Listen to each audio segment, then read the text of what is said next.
"Who's your father, little angel?" he asked softly. The girl shook her head. "I've never met him," she replied. Micah A4 was a man who had it all. The youngest billionaire in the nation. He lived in luxury and power. And today he was about to seal the biggest deal of his career. But fate had other plans. His life was about to take a turn he never expected. Before we continue, make sure to subscribe so you don't miss upcoming stories. That morning, Micah drove with his team through a small village, scouting land for an exclusive resort. His sleek black SUV crept past the busy market, stirring up clouds of dust. That's when he saw her. A little girl, no more than 6, barefoot in a worn school uniform, holding out a tray of roasted yams.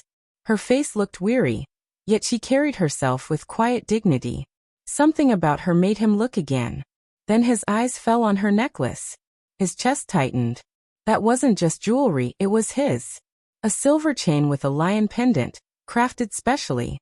A gift he had given 7 years ago to a woman who barely lingered in his memory. He stepped out of the SUV. Villagers turned to watch, but Micah ignored them. He walked up to the child. "What's your name?" he asked gently. She lifted her wide brown eyes to him. "Hope."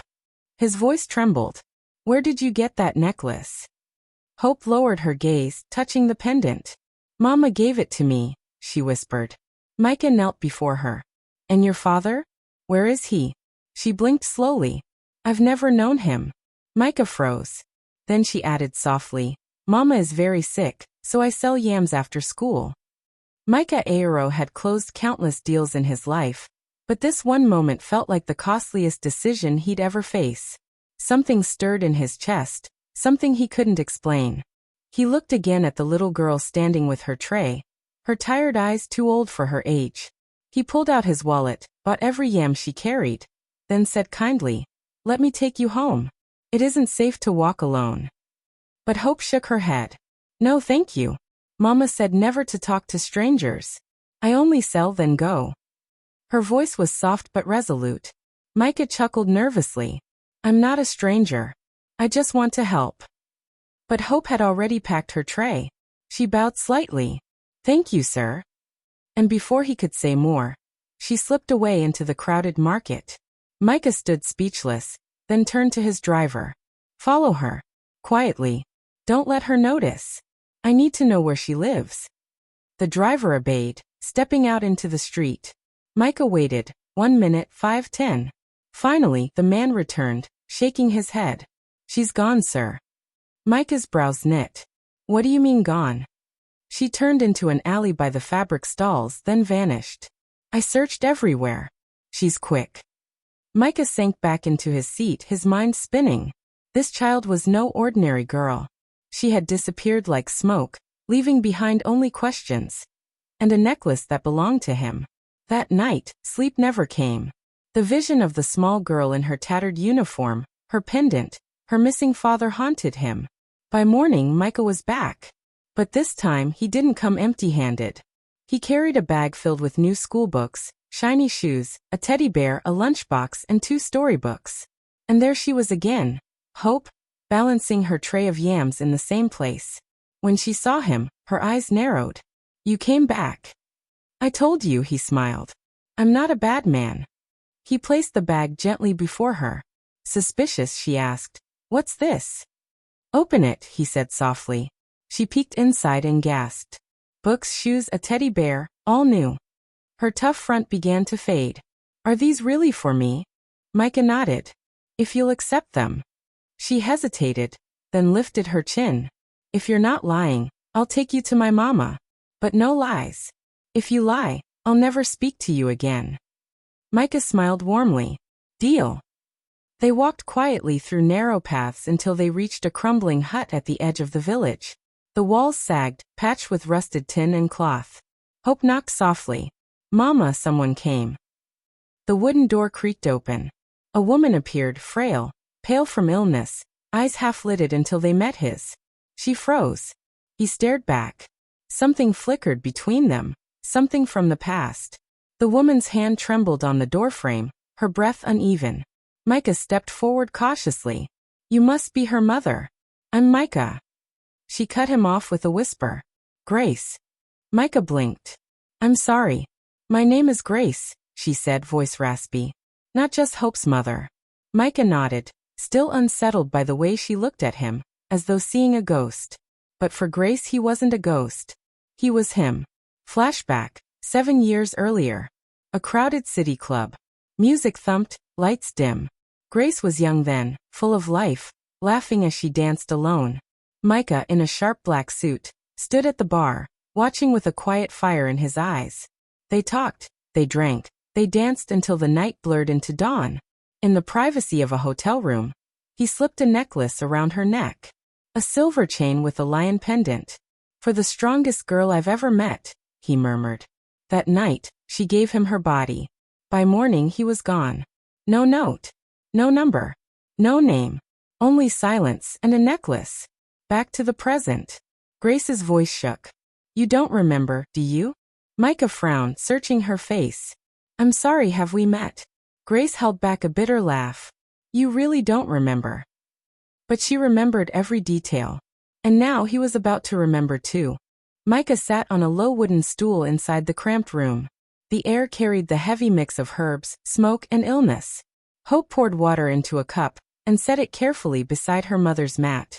Mama, drink. You're sweating again. Micah observed in silence before turning to Grace. His voice was calm but edged with firmness. Where did your daughter get that necklace? Grace raised her eyes, lips cracked and dry. She hesitated, then answered. I found it on the street near the market. Micah leaned closer, his gaze fixed on hers. That isn't true. That piece was crafted for one person only. I gave it away years ago. Grace shifted her eyes aside. Maybe I was lucky. Things get lost all the time. Her hands quivered, betraying her. Micah caught it instantly. She was concealing something. Then her body convulsed in a harsh cough, deep and raw. Hope hurried to her side, rubbing her back. Mama, please rest. Micah rose, pulling a thick envelope from his jacket.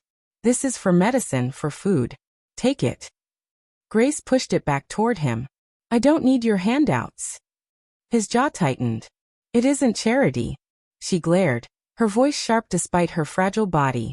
You don't get to walk in after all these years and fix everything with money. Keep it.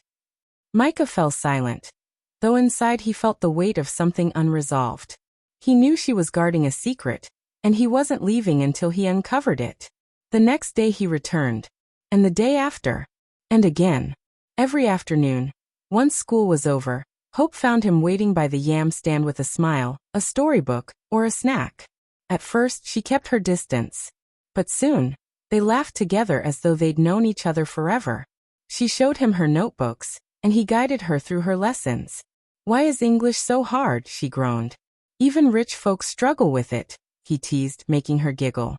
Sometimes they didn't speak at all. She would nibble roasted maize while he watched the quiet rhythm of village life. A rhythm he hadn't felt in years. In those still moments, something stirred inside him. Not pride. Not power. Peace. A true peace no mansion or fortune had ever offered. But peace never comes free. One afternoon his assistant pulled him aside, whispering urgently. Sir, this is the third meeting you've missed. I'm handling something important, Micah replied evenly. Sir, the board is restless. The media noticed you in the slums again. Investors are raising questions. Micah exhaled, his eyes drifting back to Hope, who sat on a step scratching patterns in the dirt with a stick, humming a child's tune. The assistant's voice lowered. Whatever this is, it's not business anymore, is it? Micah said nothing, because deep inside he already knew. This little girl was pulling him away from his empire, and he wasn't resisting. Later, in his grand mansion, Micah sat on the balcony with the city lights blazing behind him. A glass of wine in his hand, silk draped over his shoulders, perfection by anyone's standard. Across from him sat Tiana. Beautiful, graceful, the woman everyone expected him to wed. Together they flipped through wedding magazines. This one's lovely, Tiana said, pointing at a beach ceremony. Simple but elegant. Micah nodded absently, his eyes unfocused. His thoughts weren't on the glossy pages. They weren't even in the room. They were back in the village, with a coughing woman hiding pain behind silence, and a little girl tracing lines in the dirt. Tiana touched his hand. Micah, you're not here. Talk to me. What's wrong? He forced a faint smile. Just work. Too much going on this week. She studied him, unconvinced but weary of pressing further.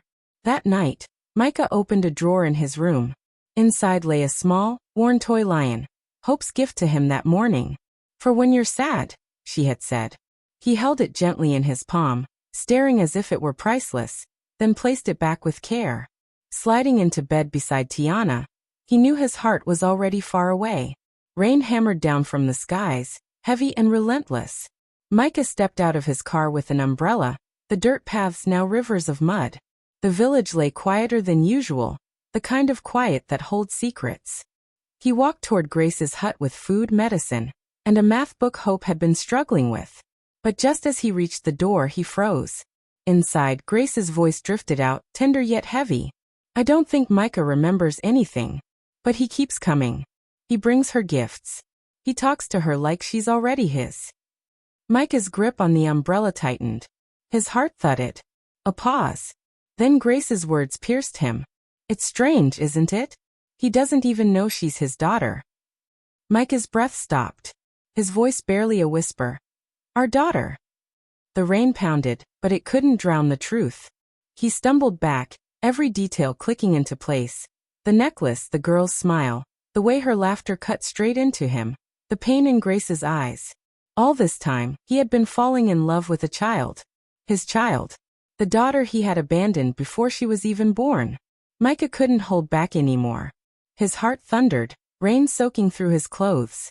He shoved the door open, chest tight, eyes burning. Grace rose quickly from the floor, startled. Why didn't you tell me? Micah cried, his voice breaking. Why didn't you tell me she was mine? Grace's cheeks were wet with tears as she tried to stay firm.